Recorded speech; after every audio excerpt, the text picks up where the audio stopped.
Shalom, selamat pagi Bapak, Ibu, Saudara-saudari yang dikasih Tuhan dimanapun Anda berada. Kita berdoa. Bapa dalam kerajaan surga, terima kasih Tuhan untuk hari yang baru yang Tuhan berikan kami. Dan Tuhan menjagai kami dalam istirahat kami. Tuhan, kamu mau dengar-dengaran firman-Mu Tuhan. Dan kami percaya firman-Mu menjadi suluh kekuatan buat kami menjalani kehidupan kami di dunia ini. Berbicaralah Bapa, kami siap untuk mendengarnya. Di dalam nama Tuhan Yesus kami berdoa. Amin. Aku tak sempurna. Landasan firman Tuhan diambil dari Yesaya 40 ayat 31 yang mengatakan, tetapi orang yang menanti-nantikan Tuhan mendapat kekuatan baru. Mereka seumpama Raja Wali yang terbang dengan kekuatan sayapnya. Mereka berlari dan tidak menjadi lesu. Mereka berjalan dan tidak menjadi lelah. Kita buka lagi dari 2 Korintus 12 ayat 10. Karena itu aku senang dan rela dalam kelemahan, di dalam siksaan, di dalam kesukaran, di dalam penganiayaan, dan kesengsaraan karena Kristus. Sebab jika aku lemah, aku kuat. Bapak, Ibu, Saudara-saudara yang dikasih Tuhan,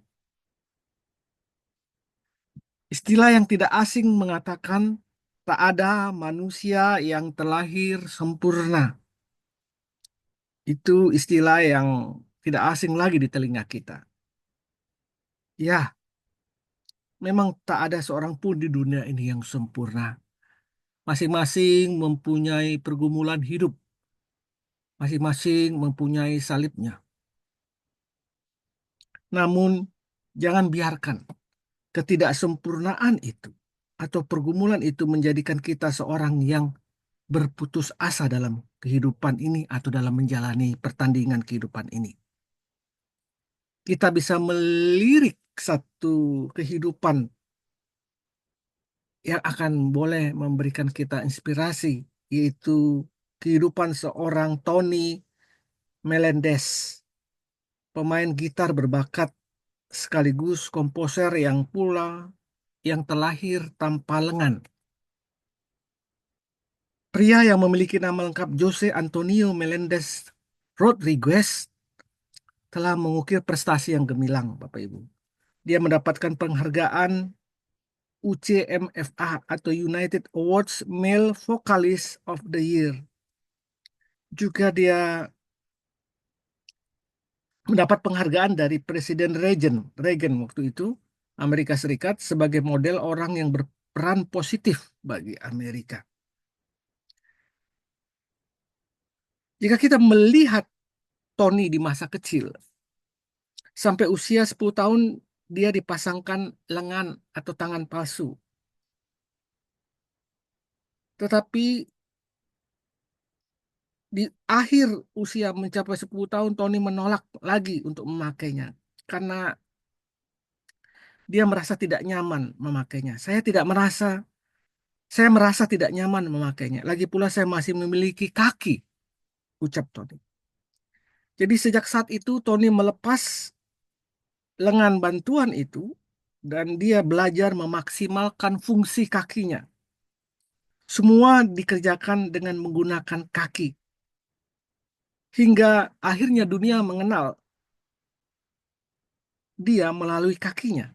Karena ia bermain gitar dengan menggunakan kakinya. Jelas, semua mata memandangnya kini bukan berdasarkan belas kasihan lagi. Tapi karena Tony memang seorang maestro sejati di dalam bermain gitar. Nampaknya sulit memang untuk mencapai tingkat tersebut. Tetapi itulah yang dibuktikan oleh Tony. Walaupun ia tidak memiliki lengan, dengan kakinya ia berhasil memainkan setiap nada dengan baik. Bahkan sangat baik. Bapak, Ibu, Saudara-saudari dikasih Tuhan. Saya pun mempunyai seorang adik yang mengalami stroke dan terbaring terus setiap hari di tempat tidur. Tetapi apabila saya datang menyempatkan diri ke sana, ke rumahnya, dia akan menyambut dengan penuh antusias dan dia meminta untuk saya mengajaknya jalan-jalan. Ya, kami jalan-jalan. Dan sepanjang jalan dia menyapa semua orang yang ketemu dengan dia dengan semangatnya. Halo, apa kabar? Halo. Ya. Dan tukang dan kami sering mampir ke McDonald dan tukang McDonald pun disapanya. Dari situ saya melihat begitu besar semangatnya,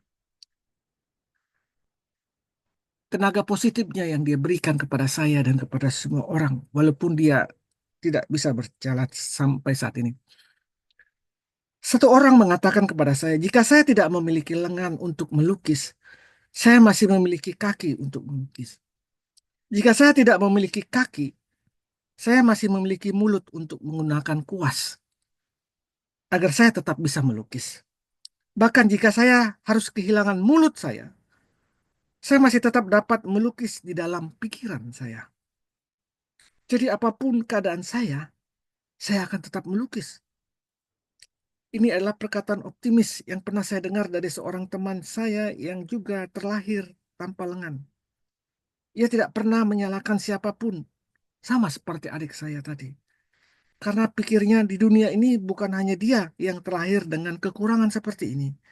Dan dia yakin di dalam kekurangannya masih ada Allah. Allah sang pencipta yang menjaga dia.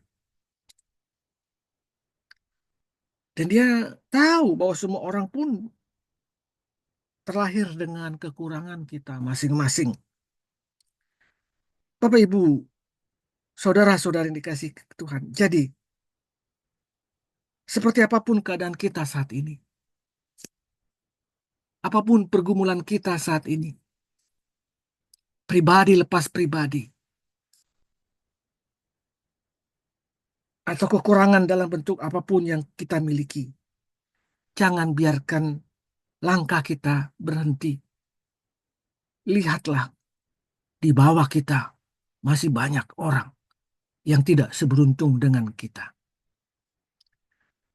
Seorang suster berkata kepada saya, Pak, lihatlah ke bawah, agar engkau bisa bersyukur di dalam kehidupan ini. Jangan biarkan langkah kita berhenti oleh keadaan tersebut. Teruslah berkarya dan berguna bagi orang lain. Jika orang lain bisa, kita pun bisa. Mari kita berdoa. Tuhan, ajarlah aku untuk senantiasa bersyukur atas keberadaanku saat ini. Aku percaya Tuhan, ku serahkan segala pergumulan hidupku, pertandingan hidupku ini ke dalam tangan-Mu. Dan aku percaya Engkau tidak akan pernah membiarkanku. Tuhan, mampukan aku menjalani kehidupan ini. Di dalam nama Tuhan Yesus aku berdoa. Amin. Pemenang yang sesungguhnya adalah orang yang mampu melihat kekuatan di balik kelemahannya. Selamat pagi, selamat berkarya. Tuhan Yesus memberkati kita semua. Never give up. Amin. Amin.